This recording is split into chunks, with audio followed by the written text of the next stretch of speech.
Yes. But okay, as far as I'm in the restaurant business, food diversity.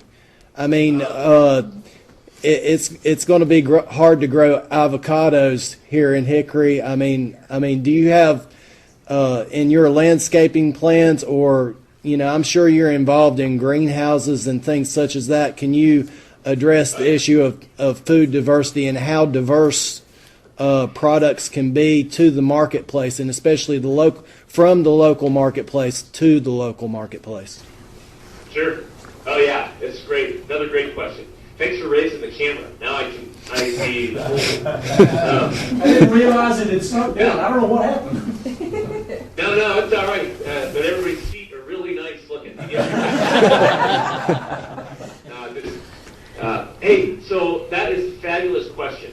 And that is a question about culture and how we will end up, adopting to new circumstances or adjusting to new circumstances.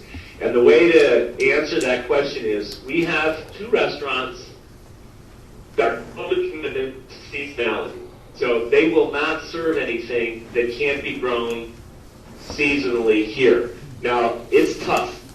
And they admit it's tough, and they have a very specific clientele, and it's a different model. So I'm not suggesting that. I'm just telling you that there's that end of the spectrum. So we sit down. This is totally fun. I wish you guys need to meet my wife, who's the real farmer. She's the green thumb. So 2 weeks ago, we sat down, and we made the menu from Johnny's seed catalog. We literally went through page by page and made the menu for the year from the seed catalog. Now, that's one end of the spectrum. The school district, however, loves citrus. And we don't grow citrus in Colorado, I can tell you. Not anywhere close.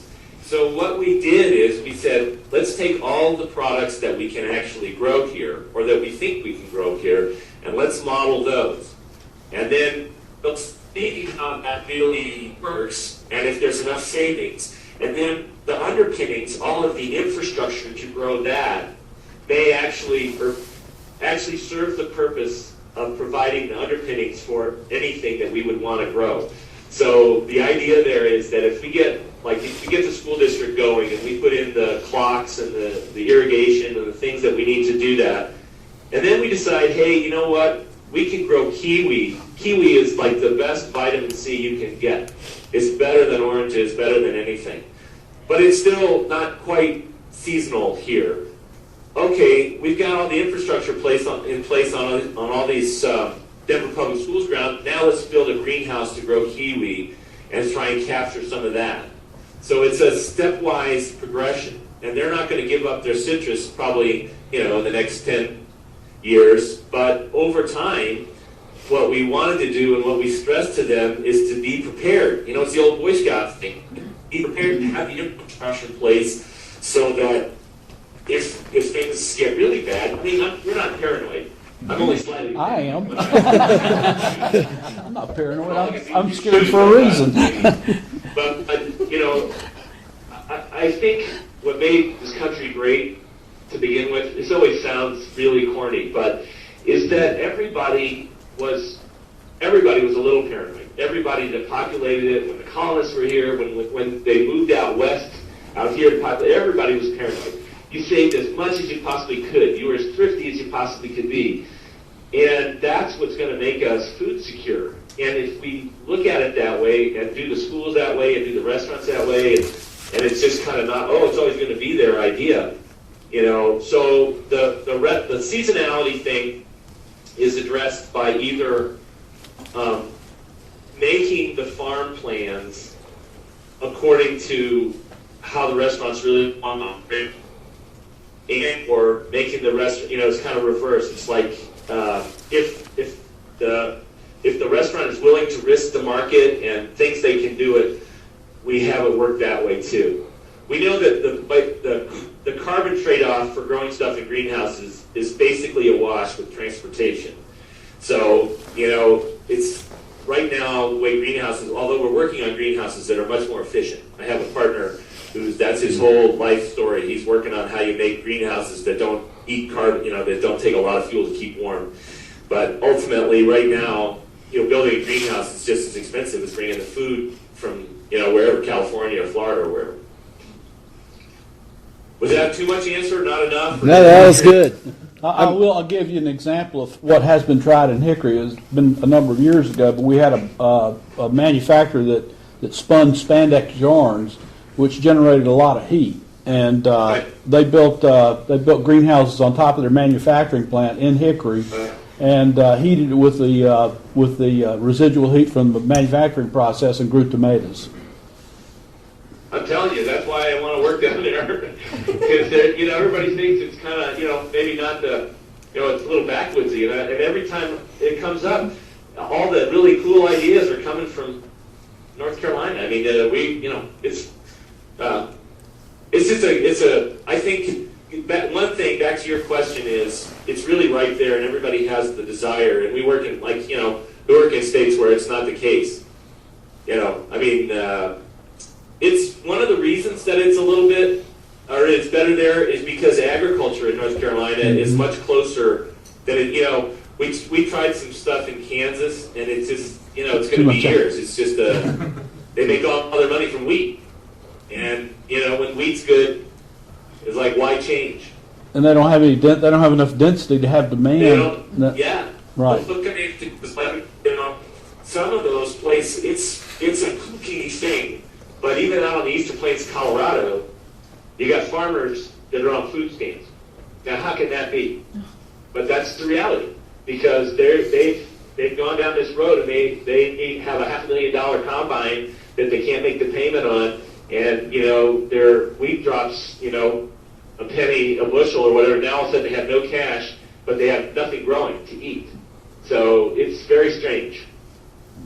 When are you coming to visit?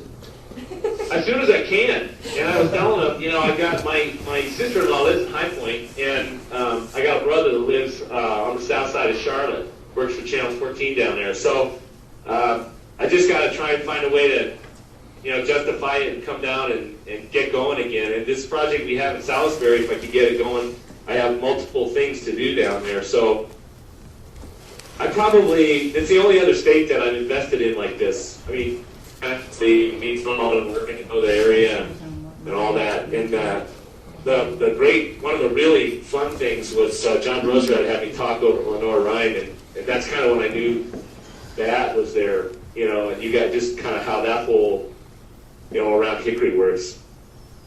Quint, I'm going to tell them how we got you engaged in this process. Okay. And I know I owe you the paperwork, and I'll do that this afternoon. Okay, great. Always paperwork.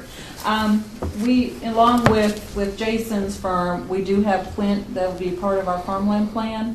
Unfortunately, we didn't get that much money from the state grants to be able to do the plan like we really wanted to.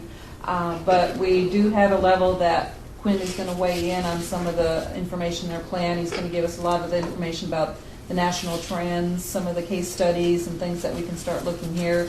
And he's going to check in through the process as we go along with different feedback. So what we'd really like to do is get to the level of teaming him up in the plan to do this caloric analysis that you talked about, and setting up what we need to do here locally at that level to make all that happen. But of course, what that involves is more money, more, trying to find a funding source to do that. So if any folks know where we can tap into how much funding money? Source.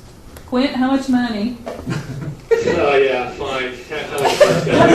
Not put you on the spot. Yeah, get the consultant to cough it up, man. Just figure out how to put him on spot. No, it just depends. It's not inexpensive, because it's really like comprehensive planning. But we did it for Douglas County here in Colorado, and what it really does is it gives you the mechanism to get it done. Like, we go in and calculate it.